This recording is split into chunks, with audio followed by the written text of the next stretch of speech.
Hello everyone, welcome to my channel. सर्वांचं खूप खूप खूप स्वागत आहे आपल्याच्या नवीन व्लॉगमध्ये। आता जर तुम्ही म्हणत असाल हा आवाज कशाचा येतो, तर पलीकडे पाण्याचा आरो जो आहे तो चालू आहे आणि त्याचा आवाज जो आहे तो चांगला असा JCB सारखाच येतो, तर तो येत होता। आणि मी सकाळी सकाळी आली किचनमध्ये टिफिन करण्यासाठी।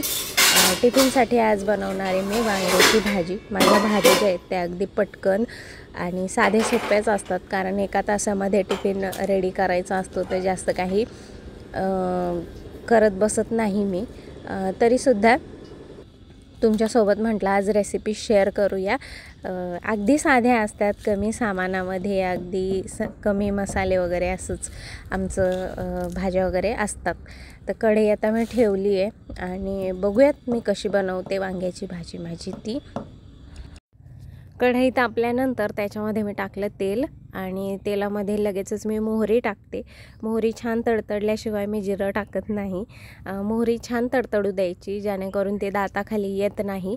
आणि मग जिरं टाकलं आणि जिरं टाकल्यानंतर मी याच्यामध्ये टाकलेला आहे ठेचून घेतलेला लसूण छान लालसर होऊ दिला। त्यानंतर याच्यामध्ये मी टाकलेले आहे कढीपत्त्याची 4-5 पानं आणि त्याच्यामध्ये हळद टाकणार आहे आणि लगेचच आपलं वांगं जे मी त्याच्यामध्ये टाकणार आहे, कारण फोडणी लगेचच जळायला सुरुवात होते। कारण आमचा गॅस जो आहे तो झालेला आहे मोठा, कारण नीट करायला टाकलेला होता सुरुवातीला, हळू म्हणजे खूप कमी चालत होता, त्याच्यामुळे नीट करायला टाकला, तर त्या गॅसवाल्याने आता तो खूपच मोठा करून टाकला आहे। त्याच्यामुळे झालं आहे असं की बारीक गॅसवरती सुद्धा भाज्या ज्या आहेत त्या पटकन जळायला सुरुवात होती आहे। त्याच्यामुळे मी अगोदरच तयारी जी ती करून ठेवते आणि मग भाज्या वगैरे टाकते।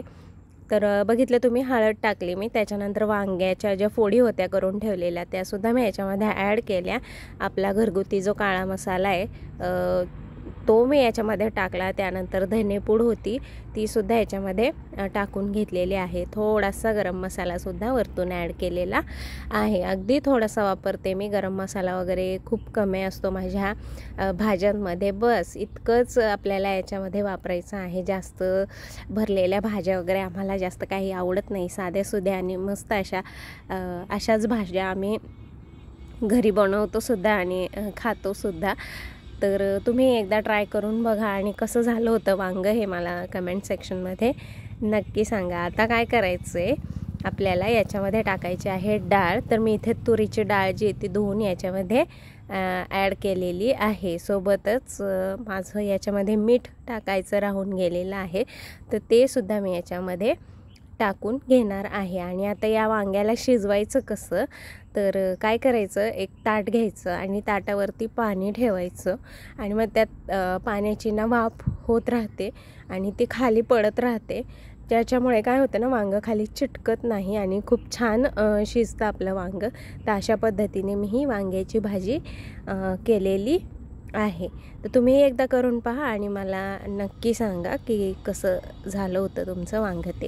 ते माझं मीठ टाकायचं राहिलेलं होतं, ते मी टाकून घेतलं आणि त्यानंतर परत एकदा ताट ठेवून भाजी जी आपली ती शिजण्यासाठी किंवा वाफवण्यासाठी इथे मी ठेवून देणार आहे।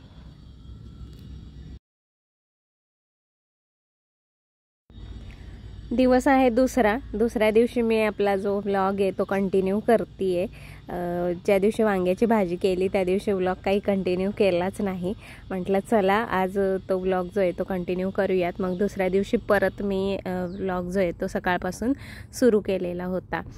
सकाळच होती आज नाश्त्यामध्ये सोनूला खायची होती भेळ। मग घरामध्ये सगळं सामान होतं, मुरमुरे होते, शेव चिवडासुद्धा होता, तर म्हटलं चल तुला बनवून देते आज भेळ। कारण काय होतं ना, रोज आमच्याकडे भाजी चपातीच असते सकाळी सकाळी झालेली, मग तो आंघोळ केली की भाजी चपाती जी आहे ती खाऊन घेतो आणि नाश्ता जो आहे तो त्याचंच होऊन जातो मग। तर कधीतरी वेगळं काहीतरी असावं, कारण भाजी चपातीसुद्धा मग बोरिंग होऊन जाईल पोरांसाठी। म्हटलं ठीक आहे करून देते। त्याची आंघोळ वगैरे पण झालेली होती, तो बसलाय मस्त वरती वाट बघत माझी भेळ होण्याची आणि मी ही जी भेळ आहे ती आता बनवून देते। मी काय करते ना, याच्यामध्ये कांदा अगदी थोडासा, त्यानंतर टोमॅटो जे असतं, काकडी, आणि कोथिंबीर असं सगळं चिरून त्याच्यामध्ये टाकते. आज गाजर पण होतं तर गाजर पण मी टाकलं त्याच्यामध्ये, एक गाजर चिरून टाकलं मस्त असं. आणि खूप छान होते अशी भेळ. वरतून लाल तिखट मीठ बस इतकंच टाकते मी. थोडासा लिंबूसुद्धा टाकलेला होता पण लिंबू त्याला आवडला नाही बिलकुल.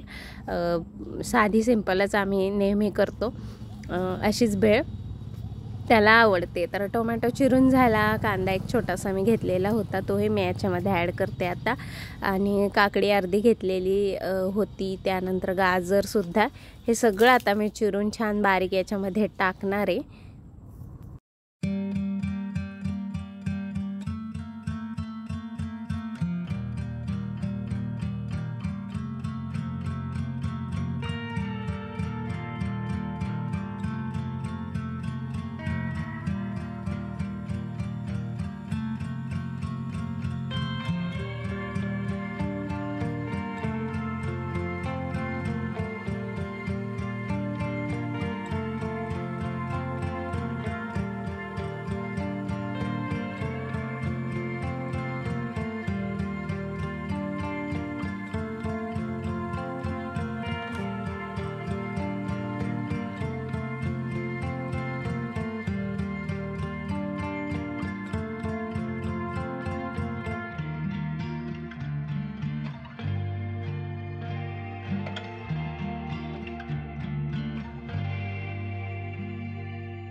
हे काल शनिवार होता ना, तर काल बाजार आणला पण सगळं एकाच पिशवीमध्ये होता आणि काल उशीर पण खूप झाला आणि त्यानंतर एक पाहुणे आले होते तर मग काढायचं राहून गेला. त्यात फक्त कोथिंबीर होती ती मी काढून फ्रीजमध्ये ठेवली आणि ही जी भाजी ही अशीच या पिशवीमध्ये होती. आता म्हटलं हे सकाळी सकाळीच ठेवून टाकूयात. सगळं मिक्स झालंय, भाज्या पण येतात, मिरची टोमॅटो कांदा सगळं आहे. आता हे सगळं मी वेगळं वेगळं करते आणि ज्याच्या त्याच्या ठिकाणी ठेवून देते.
वर ठेवते कोबीच्या इथं.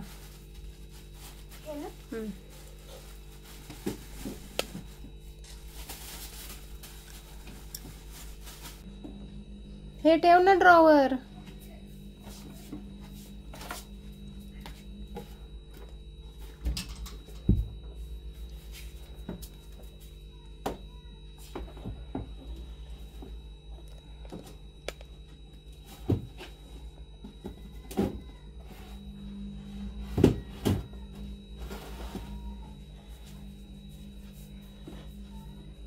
ते कांदे पण ठेवून ये.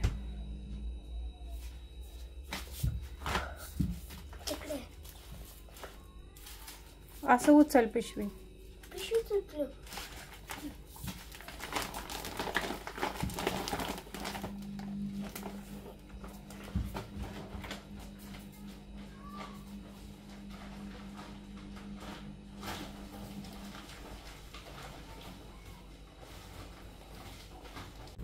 भाज्या वगैरे नीट ठेवून झाल्या माझ्या. त्यानंतर मी आले बाहेर कपडे वाळू घालण्यासाठी, कारण आज सगळ्या जीन्सच्या पॅन्ट ज्या आहेत त्या मशीनला लावलेल्या होत्या. त्याचं काय होतं की त्या आतमध्ये पटकन वाळत नाही तर मी शक्यतो आतमध्येच कपडे जे आहेत ते वाळू घालते. पॅन्ट ज्या आहेत त्या बाहेरच वाळू घालाव्या लागतात, जेणेकरून त्या पटकन वाळतील आणि मला पटकन घड्या घालून घरामध्ये घेता येईल. मग ऊन होतं इकडे, तर मग आता पटापट मी इथे वाळू घालते, जेणेकरून ऊन आहे तोपर्यंत छान अशा सगळ्या पॅन्ट ज्या आहेत त्या वाळून निघतील.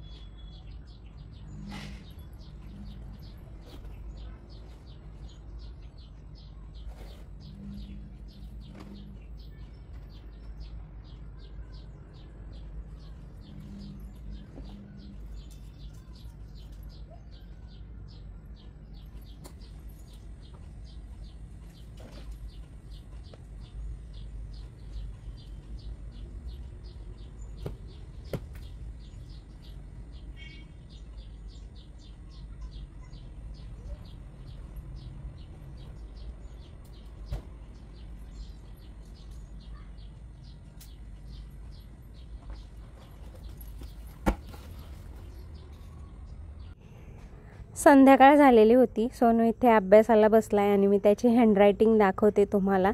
तो फक्त दुसरीमध्ये आहे आणि सेम ॲज इट इज माझ्यासारखी हँडरायटिंग तो काढायला बघतो आत्ताच. आणि हँडरायटिंगसाठी त्याला वर्गामध्ये खूप सारी बक्षिसंसुद्धा मिळालेली आहेत. चला तर मग या ब्लॉगला मी थांबवते इथेच. आशा करते हा छोटासा व्हिडिओ तुम्हाला नक्की आवडला असेल तर जरूर लाईक, शेअर आणि सबस्क्राईब करायला विसरू नका.